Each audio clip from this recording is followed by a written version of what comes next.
तुम बड़े मासूम हो। तुम्हारे घर में घुसपैठ हो रही है, तुम्हारा हक मारा जा रहा है, ये जानते हुए भी तुम कुछ नहीं कर पा रहे। लेकिन कोई बात नहीं, राम जी हर मासूम के सहारे के लिए किसी ना किसी को भेजते हैं। साईं, ये पौधे क्या सच में हमारी बात सुन सकते हैं?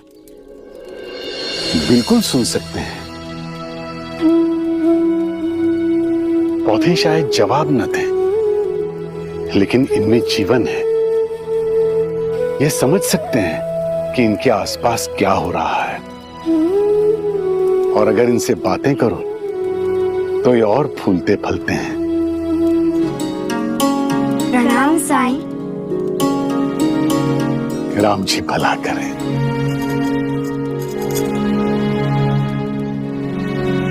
साईं, आप ये घास क्यों उखाड़ रहे हैं? क्योंकि ये जंगली है, ये खरपतवार है जो पौधों को नुकसान पहुंचाते हैं। ये पौधे के आसपास रहे तो पौधे के हिस्से का पानी और पोषण खुद लेकर पौधे को सुखा देते हैं, उसका अस्तित्व ही मिटा देते हैं। ठीक उसी तरह जिस तरह षड्रिपु इंसान का वजूद खत्म कर देते हैं। षड्रिपु? षड्रिपु कौन है साईं? समझाता हूं।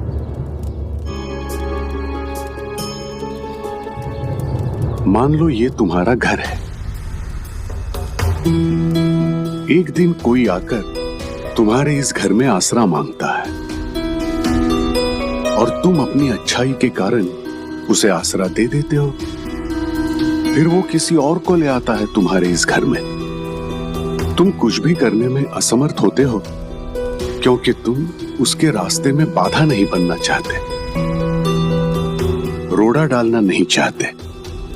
फिर धीरे धीरे वो 2 से 3, 3 से 4 और 4 से 6 लोग हो जाते हैं। वो तुम्हारे ही घर में तुमसे अधिक संख्या में रहने लगते हैं और एक दिन वो तुम्हारे पूरे घर पर अधिकार कर लेते हैं।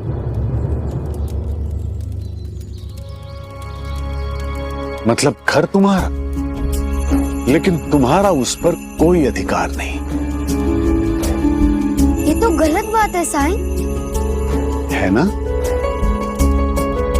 षड्रिपु भी यही करते हैं, लेकिन वो कोई इंसान नहीं। षड्रिपु मतलब 6 शत्रु, यानी 6 दोष जिनसे हमें दूर रहना चाहिए। ये दोष हैं काम, क्रोध, मद, मत्सर, लोभ और मोह। और ये घर मतलब हमारा मन।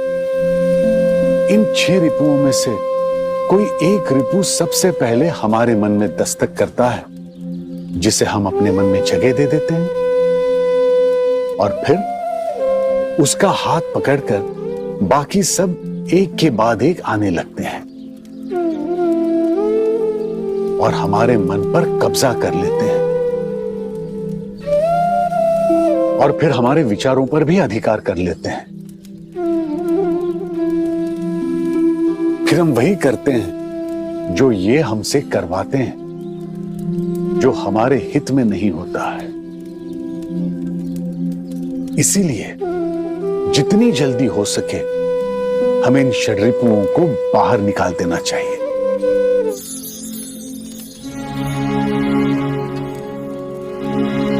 जैसे आप खरपतवार निकाल रहे हैं ना?